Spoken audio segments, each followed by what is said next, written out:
Amis téléspectateurs, bonjour et bienvenue sur la chaîne Congo Culture qui vous présente l'émission Le Livre et son auteur.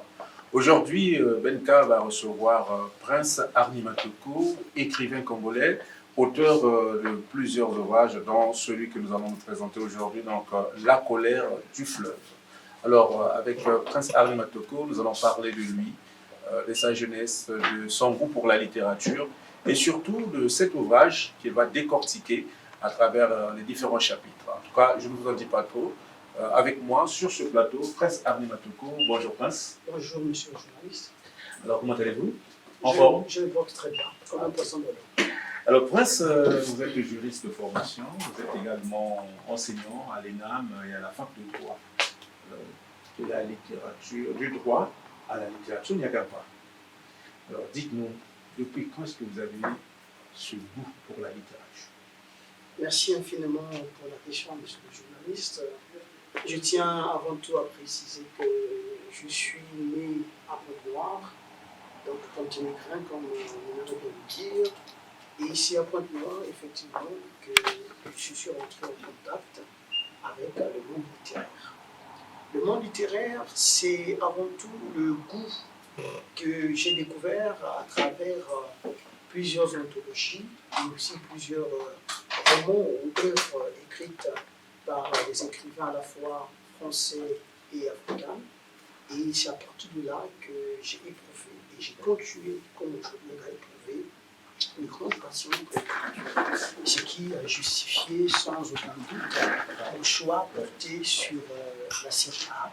Parce qu'une fois que j'ai obtenu mon DPC, je n'ai pas hésité un seul instant pour prendre l'inscription en série A parce que je croyais non seulement en la littérature, mais je tenais à ce que cette passion qui brûlait en moi trouve un terreau fertile pour me permettre de m'exprimer.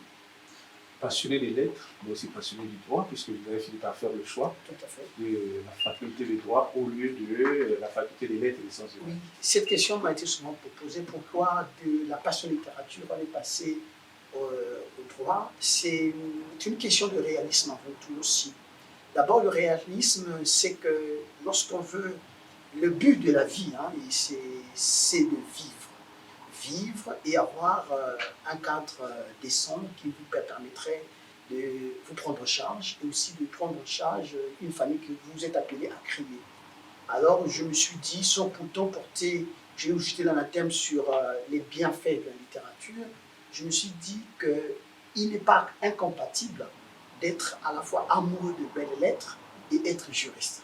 Ce qui a fait que lorsque j'ai obtenu le bac, j'ai dit, j'irai faire le droit. Et c'est ce que j'ai fait. Et d'ailleurs, il faut dire que l'histoire de la littérature mondiale, que ce soit aux États-Unis, en France et même en Afrique, et au Congo en particulier, démontre que la plupart des grands écrivains n'ont pas fait forcément littérature à l'université. Et c'est des gens qui étaient animés par cette passion, cette volonté d'écrire, et que quoi qu'ils ont exercé d'autres métiers, ils ne se sont pas départis de cette passion. Donc pour moi, j'essaie d'exceller et de rendre compatibles les deux passions, on peut dire passion et vocation à la fois. La lecture aujourd'hui, c'est un réel problème au milieu jeune. À votre époque, vous avez connu le livre quand et comment? Alors, j'ai connu le livre, c'est le conseil que je voulais par la suite donner aux jeunes. J'ai connu le livre très tôt. Mon contact et ma rencontre avec le livre en tant que tel, c'est, je crois, depuis l'école primaire. Mais l'école primaire, c'est à travers des lectures que nous faisions, mais c'est beaucoup plus au collège. Au collège, à l'époque, j'étais habitant du quartier Mbota. Vous connaissez Pointe-Noire très bien.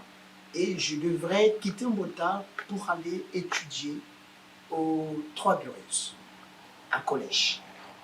Mais c'est certes, je pouvais marcher. Et il m'arrivait quand je marchais tout le long de la voie couronnée, chez le bouquiniste, il y a des livres qui sont étalés par terre, qui sont vendus. Et c'est là, effectivement, j'ai appris à acheter des livres. Parce que... Et là, je rappelle que vous êtes au collège. Je suis au collège, j'appelle acheter des livres. Et la plupart de mes livres achetés depuis le collège et le lycée constituent aujourd'hui une grande partie même de mon patrimoine littéraire et culturel.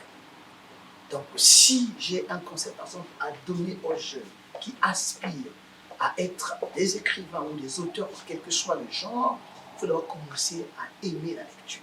C'est le contact, ce mariage, cette liaison entre vous et le livre qui fera ce que vous allez découvrir les bienfaits et les avantages de la littérature, c'est qui vous permettrait un jour de pouvoir mettre sur le terrain ou bien sur la scène littéraire un ouvrage.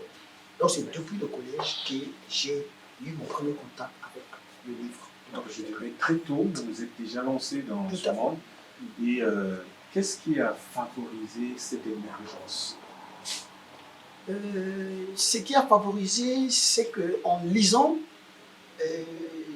d'abord la littérature française et après la littérature africaine et congolaise, c'est que je me suis rendu compte que la littérature a une richesse infinie, variable et même incommensurable, dans la mesure où elle vous plonge dans un monde créé par l'auteur, mais qui vous paraît vrai ou bien vraisemblable. Alors, j'ai beaucoup apprécié, et comme aujourd'hui encore, je apprécie la manière dont les bons ouvrages sont écrits par des équipes. J'ai dit pourquoi pas un jour moi aussi, je peux faire comme ces auteurs.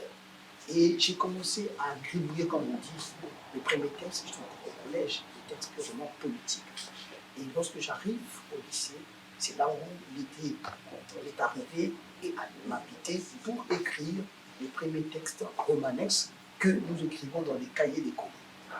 Est-ce qu'il y a un auteur qui vous a poussé Oui, il y a des en auteurs. particulier? Je dirais, il faut tenir compte peut-être du continent d'abord. Au continent européen, c'est beaucoup de littérature française, mais il y a beaucoup plus Rousseau et Chateaubriand et Lamartine. Mais au niveau africain, c'est beaucoup plus le livre du célèbre auteur Kamara Laye, en enfant noir. En tout cas, c'est mon livre de chevet. Ce livre, je l'ai lu, relu et je ne m'en suis jamais fatigué. Et donc là où vous dites, je suis un jeune passionné de littérature, je commence à écrire quelques textes, et bon, à quel moment le déclic arrive pour vous présenter votre premier manuscrit à un éditeur pour finalement concrétiser votre rêve? Quand je suis à Pointe-Noire, je suis déjà animé et mu par cette volonté un jour, conviction, de publier un jour un livre, parce que j'avais fait un vœu. Le vœu, c'est que je ne partirai pas de ce monde sans avoir laissé un livre sur la scène littéraire. Parce que je lisais beaucoup. Un vœu exaucé. Un vœu exaucé. Je lisais beaucoup. La passion était là. Mais je ne savais pas que le chemin de la publication est jonché non seulement d'embûches, mais ça nécessite autant de moyens parfois pour être publié. Mais j'avais la conviction. Et d'ailleurs, à Pointe-Noire, le monde littéraire et culturel à l'époque n'était pas aussi trop épanoui comme aujourd'hui.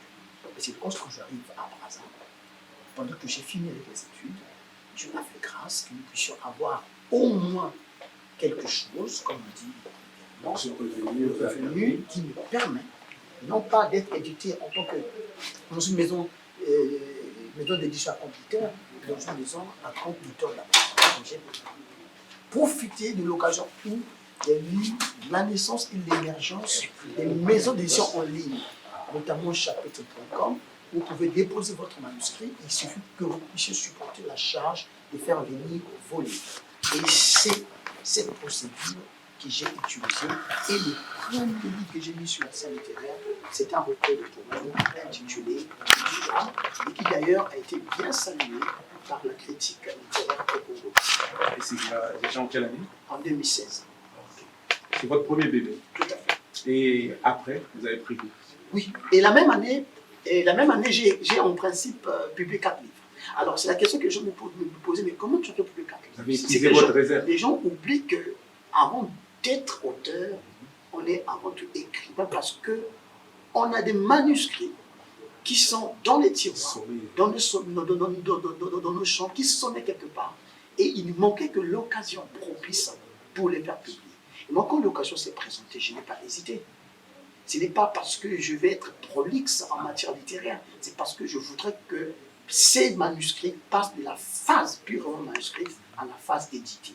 Et c'est ce qui s'est passé en 2016. Et donc, en 2016, vous lancez votre premier livre. Oui. Il s'en suivra donc Trois autres ouvrages. Est-ce qu'on peut avoir des idées? Oui, il y a Mélodie des larmes, il y a L'Enfant de l'Or-Noir et du ciel, il y a Sous les ailes de l'aurore, et nous avons Un voyage à New York. Et le genre, c'est toujours la poésie? Il y a eu 3 recueils de poèmes et un recueil de nouvelles. Un voyage à New York, qui est disponible même au niveau du l'IFC. Alors, à quel moment vous vous êtes senti dans la peau de l'écrivain? Vous dites, tiens, maintenant, je peux dire que je suis un écrivain. Et j'ai atteint mon rêve. C'est lorsque j'ai publié mon premier recueil de poèmes. Et j'avoue que j'ai été accompagné, et c'est l'occasion ici de saluer la générosité et l'amabilité qui anime la plupart des acteurs culturels au Congo, notamment nos aînés, à l'instar de Pierre Thibault, qui a accepté de façon humaniste et généreuse de préfacer mon recueil. Et je suis fort persuadé que la préface émise ou écrite par Pierre Thibault était d'une objectivité exemplaire, si bien que j'étais ému également. Et je suis très reconnaissant à son égard sur ce point. Et grâce à lui et à bien d'autres, le jour où le livre a été présenté, avec la pédagogie de Florence Nizao, le livre a été bien apprécié et accepté dans le monde littéraire. Et depuis ce jour-là, je me suis inscrit dans le long processus de la production littéraire. Et il faut dire quand même que vous êtes très apprécié dans le milieu littéraire. La preuve, dans votre livre La colère du fleuve, nouvelle, vous avez des témoignages justement de Pierre Thibault dont vous faites allusion. Il dit par exemple, une belle plume tant poétique que prosaïque, je le confirme ici du haut de notre humble regard critique d'aigle littéraire avec le bec et les serres de la rigueur et de l'exigence esthétique des canaux et des chaînes de la science littéraire. C'est très profond. C'est très profond et c'est bien dit. Il n'y a pas de commentaire là-dessus. Parlons maintenant de cet ouvrage, La colère du fleuve, paru aux éditions Renaissance africaine. C'est en quelle année? 2018. 2018. Alors, vous avez choisi dans la panoplie de vos ouvrages de nous parler de La colère du fleuve. Un mot sur ce choix? Oui. En 2018, depuis 2017, j'étais en train d'écrire les premières pages de ce recueil. Et il a fallu à un moment donné réfléchir sur le choix, effectivement, du titre que devait porter ce recueil. Et c'est tout à fait normal. J'ai pensé qu'il fallait trouver un titre un peu symbolique et qui devait renfermer toute la substance même de toutes les scènes qui devaient être décrites dans ce recueil de nouvelles. C'est un recueil de 7 nouvelles. On peut déjà avoir une idée de... Oui, il y a 7 nouvelles. Nous avons des titres comme L'Expulsé, Demain je suis riche, La rue des sorciers, C'est triste de perdre sa meilleure amie, Un fou pas comme les autres, Le soleil de Fleuville, et enfin La colère du fleuve, qui est une nouvelle éponyme qui donne le titre à l'œuvre. Nous allons donc essayer de regarder de fond en comble votre œuvre, La colère du fleuve, vous l'avez dit, structurée en 7 parties, donc 7 nouvelles qui sont rassemblées dans ce document. Votre première nouvelle ici, c'est L'Expulsé. De quoi parlez-vous exactement? L'expulsé, comme vous comprenez très bien, il ne s'agit pas d'une personne qui est expulsée de son domicile, par exemple, par son propriétaire, parce qu'il est insolvable des loyers qu'il doit réellement payer chaque fin du mois. Mais ici, la problématique que j'ai mis en exergue est relative à l'immigration. L'immigration. L'immigration, c'est une question qui est fondamentale, qui est à la fois aussi politique et sociale, et qui touche les milieux des nations et les pays et les peuples. Depuis la nuit des temps, les hommes et les femmes sont animés par la volonté de changer d'endroit, de lieu, pour aller trouver le bien-être ailleurs. Et effectivement, c'est laquelle se pose, notamment ici, le regard est tourné vers les Africains qui, pour des raisons qui sont personnelles ou impersonnelles, quittent leur pays pour aller trouver le mieux ailleurs, dans un pays comme la France, au péril même de leur vie, estimé comme l'Eldorado, mais au péril de leur vie, parce que certains prennent des embarcations qui sont périlleuses, Ce qui fait qu'il y a beaucoup de morts, il y a beaucoup de disparus. Ici, c'est une histoire. Il s'agit de Zola Mambo. Zola Mambo, comme son nom l'indique, c'est lui qui aime le problème. Donc, c'est quelqu'un qui luttait bec et ongle et aspirait un jour à se retrouver en France. Ce qui est tout à fait louable pour toute personne d'aller trouver le bien-être ailleurs. Mais son voyage a fait de telle sorte que, vivant dans une famille misérable, sa mère était obligée de vendre une parcelle qui lui appartenait pour assurer ses frais de voyage et pour lui permettre de se retrouver en France. Il va en France avec tout le mythe qui est construit autour de ça, le mythe du bien-être, du paradis artificiel. On a l'impression qu'il suffit de poser ses pieds en France, que chaque jour, les billets de banque tombent du ciel. Donc, c'est vraiment le paradis, la manne. Malheureusement, il va découvrir une autre réalité quand il va arriver en France, parce qu'il va être confronté à la vraie réalité, celle de la lutte perpétuelle, et celle aussi du respect des valeurs et des règles et principes qui gouvernent le territoire français. Et son cousin qu'il avait reçu lui avait dit de ne pas sortir jusqu'à ce qu'on puisse trouver des papiers et pour lui permettre de trouver un diable. Malheureusement, un jour, son cousin, en lui répétant cela, est sorti. Lui, il décide, motu proprio, de quitter le domicile pour aller émettre un mandat à ceux qui sont restés au pays. Il a effectué complètement son voyage, son trajet jusqu'à la poste, après avoir déposé le mandat, et quand il ressort, il est interpellé par 3 bons policiers français. Il lui demande, monsieur, vos papiers. Vous imaginez le cas de votre vie. Si vous êtes en France, sans papier, et les policiers français vous interpellent. Il sait de tâter ses poches, il ne trouve rien. Et aussitôt, sans laisser le temps de repartir au domicile, on le prend, on l'emmène au poste de police le plus proche, et après, on emmène à l'aéroport prêt pour embarquer. Voilà de quelle manière il est expulsé. Et l'histoire, effectivement, commence au moment où il en est expulsé, il est dans l'avion. Et on montre l'animosité, la colère, la frustration et même la déception et le désespoir qu'il habite. Et c'est pour dire que c'est bien de voyager, oui, je suis d'accord. Mais il faut faire son attention et parfois suivre les conseils précieux qu'on vous donne pour ne pas vous retrouver dans les situations la plus désastreuse qui soit. Ah, vraiment, c'était l'illusion totale pour Zola Mambo, qui a vraiment fait cette triste expérience de pouvoir voir Paris, mais finalement d'y retourner en expulsé. Triste. Deuxième nouvelle, demain, je suis riche. Là, vous parlez de quoi? Demain, je suis riche. Déjà, le titre, même, vous voyez que j'ai voulu tout de suite casser même la syntaxe. En bon français, en parlant au présent du futur. Voilà, je vais dire, demain, je serai riche. Mais je préfère montrer le côté conviction et conviction inébranlable, comme si j'avais. Parce qu'on y croit tellement qu'il n'y a même plus d'illusion, plus d'imagination. Il s'agit de Tangamini. Donc, le problème qui est posé, c'est celui de ceux qui pensent que pour travailler, exercer une profession, pour survivre dans n'importe quelle société, il faut forcément être fonctionnaire, être recruté à la fonction publique. C'est vrai, il est diplômé, sorti d'une faculté de sciences et de droit, Master 2, c'est vrai, mais jusqu'à l'époque où il va rencontrer un de ses vieux amis, il est en train de se débrouiller en vendant dans un kiosque. Et sa femme, également, est en train de travailler dans un restaurant. Donc la survie est assurée. Ils avaient 3 enfants. Mais il ne croyait pas. Il ne se sentait pas à l'aise. Il n'était pas heureux. Voilà. Le bonheur, le bonheur, pour lui, il n'était pas heureux parce que son bonheur se retrouvait ailleurs. Alors qu'un jour, il va rencontrer un de ses vieux amis qu'on appelle le Touta Alain.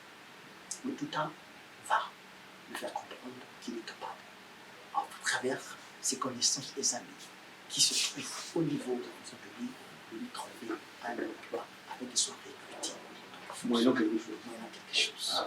Voilà comment Tangamini, qui attendait un jour que ce miracle se produise, va aller vider son compte pour remettre auprès de Touta une bagatelle de 500 000 francs afin qu'il soit réparti. Mais je ne me rends pas compte qu'un ami qu'on a perdu depuis 5 ans, non plus le même encore.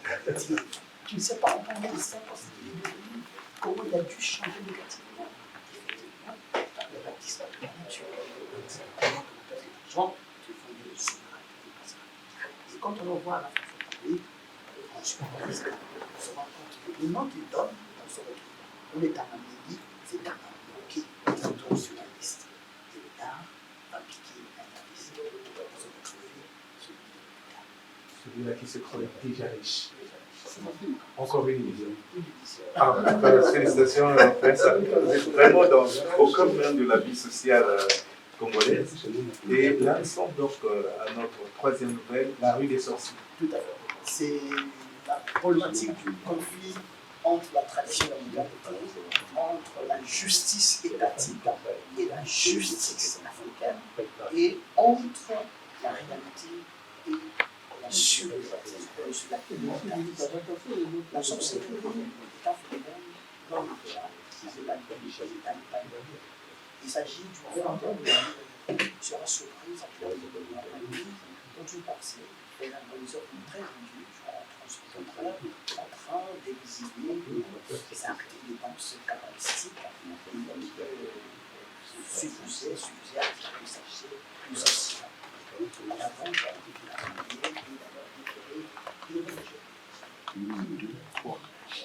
à cause de la erreur biblique, il faut se référer à une autorité autre que elle-même, une chrétienne, c'est-à-dire le commissaire de police.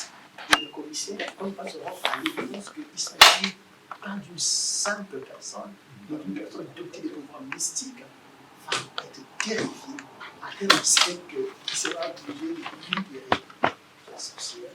Et c'est le fou qui va se venger de la sorcière en la léchant avec les punir et les sécher, notamment pour le vif. C'est une forme de, on dit, inquisition. C'est pour dire que la sorcellerie existe dans notre pays et en Afrique, mais elle n'est pas encore, du point de vue légal, réprimée. On n'est pas encore capable de réprimer la sorcellerie. Il y a un livre juridique, il y a des actes fétichistes qui sont inclus de côté, mais la sorcellerie, elle n'est pas encore réprimée parce qu'on ne peut pas la démontrer autre. Alors là, la société elle-même a un autre moyen pour réprimer ce genre de comportement. Mais je n'encourage pas. Je n'encourage pas la tuerie, je n'encourage pas le massacre de personnes présumées de sorcières. Je n'encourage pas le fait de leur ôter la vie. Si on estime que la personne est investie de ce pouvoir mystique, mais de nature à nuire à l'autre, oui, il faut vous référer soit à des tribunaux traditionnels qui vont guérir que je suis, pour nous donner sans pourtant ôter la vie. Mais c'est aussi une façon de dire qu'à travers ça, on peut récolter des conséquences assez désastreuses. Bien sûr, parce que quand vous ôtez la vie à quelqu'un, quelle que soit la gravité de l'acte imposé, vous en porterez aussi toute la responsabilité. Merci. Alors, la quatrième nouvelle, c'est très secondaire dans sa meilleure amie. Change un peu de ça. Ici, c'est une mère amie, et prime abord, vous avez l'impression qu'il s'agit de la mort. Ce n'est pas de la mort physique, c'est de la mort amicale. L'amitié, c'est quelque chose de plus simple. Quelque chose que j'estime noble et non ingénieux. Nous avons en face, dans cette nouvelle, face à nous, nous avons deux personnages, il y a Flavie et Narcisse. Il s'agit d'un amour qui est né sur les bancs de l'école primaire, comme ça se passe parfois. Deux personnes sexualisées qui ne s'attirent pas physiquement, mais qui s'apportent qu'il faut pour pouvoir avoir cette fille dans ses bras. C'est qui est arrivé à Narcisse, parce que ses amis vont commencer à se moquer de lui et jusqu'à l'inciter, sous cette influence négative, à déclarer sa flamme d'amour à feu. Or, Flavie, dont on parle, c'est sa meilleure amie. Leur amie ne veut pas leur amitié sous l'empire charnel. Et chose qu'un jour, cédant à l'influence de ses amis, il va aller attendre que Flavie puisse finir son cours de catéchisme au niveau catholique, et puis l'accompagner dans une rue un peu sombre pour lui déclarer sa combat. Et c'est là qu'il se rendait pas compte que ce même jour, ce même soir, que va prendre fin leur belle et somptueuse amitié. L'heure fatale. C'est pour finalement confondre l'amitié à l'amour. C'est des choses différentes. Une nuance qu'il faut tout à fait établir. il ne faut jamais céder au chant des sirènes de certaines mauvaises contacts. En tout cas, c'est une très belle leçon à tirer. Je pense que les relations amicales qui se transforment en amour sont très rares. Très rare. Et il y a un auteur qui a dit que les amitiés sont un refuge pour les amours impossibles. Mais voilà, c'est bien dit. Alors, un faut pas comme les autres, bah, finalement, ça n'en est pas un. Non. Un ne faut pas comme les autres. Il s'agit de l'histoire de Maïla Kibabou, qui, à un moment donné, se trouve dans un pays où il pense qu'il ne peut pas exprimer sa liberté s'il ne se déguise pas. Alors il va donc se déguiser en prenant l'apparence d'un fou pour lui exprimer ses idées. Et chacun de nous a son instrument, sa manière, un moyen de pouvoir exprimer ses idées et quels que soient les déguisements qu'il peut emprunter. Et il se trouve que ce fou, Maïla Kinaou, disait des choses censées quoi qu'il considérait comme fou et qui était apprécié par le public. Un jour, il se retrouve au bord du fleuve. Et pendant qu'il marchait le long du fleuve, il entend de loin le cri perçant d'une femme en détresse. Il va se rapprocher. Et quand il se rapproche, il se trouve devant une voiture noire et il y avait des militaires qui étaient là, des gardes de corps, une haute personnalité. Et c'est là qu'on va l'empêcher de ne pas s'approcher derrière la voiture. Il sera obligé de se rapprocher, il va trouver une folle qui est en train d'être abusée par une personnalité, haute personnalité. Et lui, il va prendre son courage de sauver cette folle. Et grâce à cette folle a été arrachée des griffes de cet homme sans scrupule pour se retrouver ailleurs. Le lendemain, parmi les policiers, les gardes, ils vont se rendre compte que c'était Maïla Kibabou qui a dû s'asseoir quelque part. On va envoyer la police pour aller appréhender, l'arrêter, et il sera traduit en justice. Et lorsqu'il est traduit en justice, on va appeler tous les experts en psychologie et en psychanalyse pour d'abord déterminer si Maïla est réellement fou. Et au cours de cette expertise, l'examen clinique va révéler que Maïla n'a jamais été aussi fou qu'on le croyait. Voilà. Peut-être que j'ai étudé le titre, un fou pas comme les autres. Mais au-delà de tout, il y a une vraie question qui se pose. Ce n'est pas la question de la haute personnalité qui voulait abuser d'une folle. Ce n'est pas à cause de Maïla. La question qui se pose, c'est qui est réellement fou? C'est quoi la folie? C'est ça la vraie cause. La vraie folie, la vraie question est là. Voilà. Entre lui qui se dit fou, en propre un fou, et qui vient sauver une folle des mains d'une autorité qu'on considère censée respectable et respectée, qui est réellement fou entre les deux? La question est là, je laisse cela entre les soins des spectateurs. Ah oui, ça veut dire tout ça. Ça veut dire tout simplement que il y en a beaucoup qui se font passer pour des fous. Nous-mêmes aussi, de la société, par rapport des actes qui relèvent qu'on qualifie de petite folie. Voilà, exactement. Le soleil du fleuve, de Fleuveville. Soleil de Fleuveville, il s'agit de question de l'amitié et de l'unité. Notre devise, c'est l'unité nationale. Et tous les efforts qui sont menés par les citoyens, par la politique, les hommes politiques, c'est nous amener tous vers l'unité nationale. Et là, effectivement, j'ai mis en couleur, haute couleur, riche couleur, la question de l'unité nationale d'un homme qui est du Nord, qui se marie avec une femme du Sud. Et là, c'est pour aller au-delà de certains clivages qui peuvent exister entre les hommes et les femmes d'une même nation, d'un même territoire. Donc c'est la question de l'unité nationale qui est mise en avant et qui est en conformité avec notre constitution et avec notre devise. C'est une question d'actualité parce que nous savons tous quelles sont les difficultés que rencontrent certains jeunes dans le cas du mariage, lorsque cela oppose les ethnies du Nord ou du Sud. Et nous terminons donc par la nouvelle éponyme de votre recueil, La colère du fleuve. Alors, ce qui m'a beaucoup plus inspiré, c'est d'abord l'image de la séparation de la mer Rouge dans la Bible. Alors, je n'ai pas voulu parler de la mer Rouge parce que nous n'avons pas la mer ici, nous avons le fleuve. Alors, le fleuve ici n'est qu'un symbole. Le fleuve symbolise la vie toute personne, de toute ethnie, de toute tribu, la vie de toute nation, de tout un peuple. Le fleuve commence quelque part. Quand vous partez à la source du fleuve, c'est une petite source. Mais au fur et à mesure, la source avance, le fleuve s'élargit, s'élargit, s'élargit. Mais pendant son cours normal, le fleuve rencontre des obstacles. Il doit se détourner, il y a des falaises, et ça se prouve que jusqu'à ce qu'il atteigne son objectif, chacun de nous constitue tout un itinéraire. Tout un itinéraire.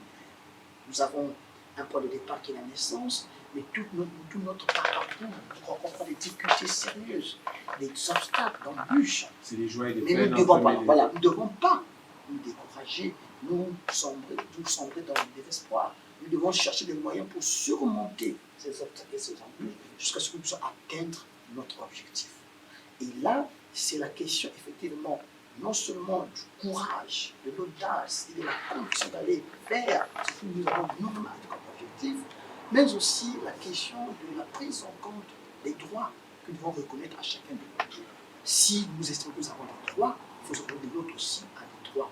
Donc, il n'y a aucun bonheur de vouloir piétiner ou nuire aux intérêts des autres. Si nous formons une société, nous devons vivre dans l'unité, dans l'amour et le respect mutuel.